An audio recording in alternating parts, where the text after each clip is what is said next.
Alawi Al-Haddad Sahibul Latif, beliau berkata, al-mautu aqrabu ghaibin yuntazar. Sepaling dekat perkara gaib yang ditunggu dan yang pasti akan datang adalah sebuah kematian. Manusia hidup memiliki 3 dimensi ruang dan waktu. Waktu yang telah berlalu, waktu yang hari ini dia berada di dalamnya, dan waktu yang akan datang. Hujjatul Islam Al-Imam Abu Hamid Muhammad bin Muhammad bin Muhammad bin Muhammad Al-Ghazali At-Tusi, beliau berkata, kullu ma huwa atin qarib fal ba'id ma laysa huwa bi'ad. Sesuatu yang paling dekat adalah perkara yang akan datang, dan sesuatu yang paling jauh adalah perkara yang sudah terlewat. Kullu ma huwa atin qarib fal ba'id ma laysa huwa bi'ad. 10 tahun, 20 tahun, 30 tahun, bahkan 100 tahun ke depan, maka hakikatnya adalah sangat dekat. Karena lambat laun dan pasti manusia akan bertemu dan menjumpainya. Akan tetapi sesuatu yang paling jauh dalam kehidupan manusia adalah sesuatu yang sudah terlewat. Jangankan 1 tahun, jangankan 1 bulan, jangankan 1 hari, 1 detik saja yang sudah terlewat dalam kehidupannya, maka hakikatnya adalah sangat jauh.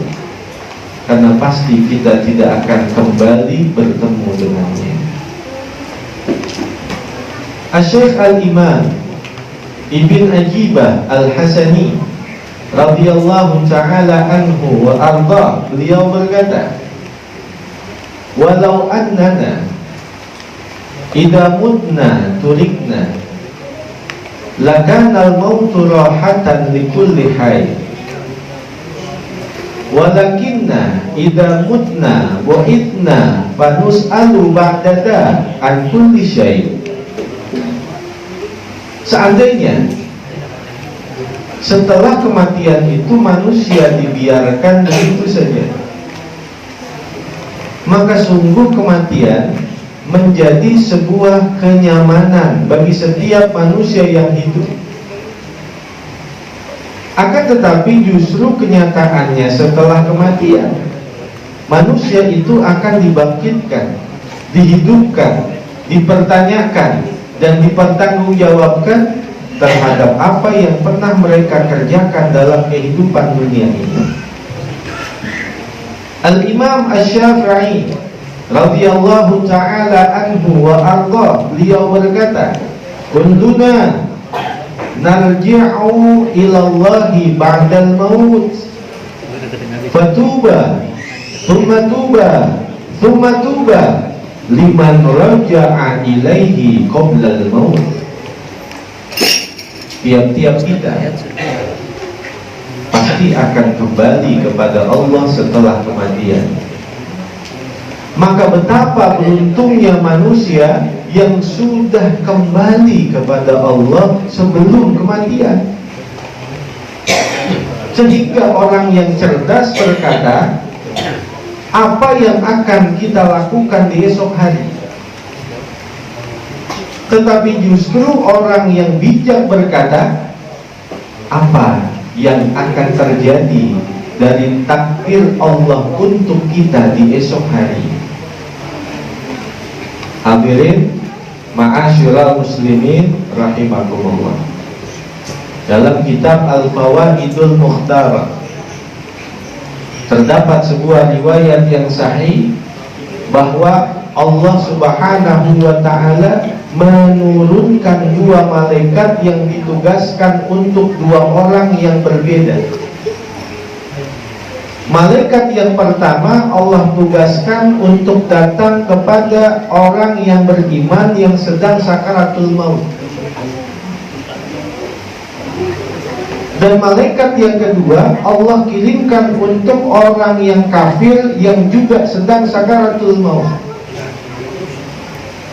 Maka Allah Subhanahu wa ta'ala memerintahkan kepada dua malaikat itu, yang pertama yang datang kepada orang yang beriman, apapun yang dia inginkan, apapun yang dia hajatkan, segala doa-doa yang dipanjatkan, jangan kau berikan, jangan dikabulkan, halangi segala keinginannya. Tetapi justru ketika Allah perintahkan kepada malaikat yang datang kepada orang yang kafir yang sedang sakaratul maut, kata Allah, kabulkan segala apa yang dia inginkan, mudahkan segala apa yang dia hajatkan, dan terima segala apa yang dia panjatkan. Maka setelah selesai, malaikat menghadap Allah Subhanahu wa ta'ala dan bertanya tentang keanehan itu. Allah Subhanahu wa ta'ala menjelaskan untuk malaikat yang dikirimkan untuk orang yang kafir yang sedang sakaratul maut, kata Allah, kenapa aku kabulkan segala doa-doanya ketika sakaratul maut? Karena di dalam hidupnya dia pernah melakukan kebaikan-kebaikan.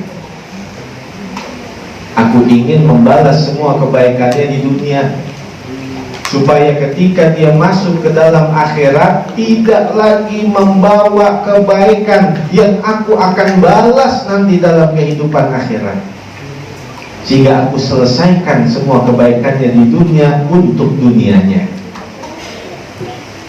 Akan tetapi untuk orang yang mukmin, kenapa doa-doanya aku tolak? Kenapa keinginan-keinginannya aku halangi ketika dia sedang sakaratul maut?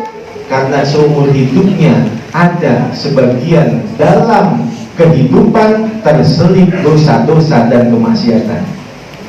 Itu orang mukmin pernah melakukan dosa dalam kehidupannya, sehingga ketika dia merasakan sedih, duka cita lantaran keinginannya tidak terkabulkan, sedih hatinya, duka cita hatinya, itulah aku jadikan sebagai kafarat lisayyi'at wal khati'at.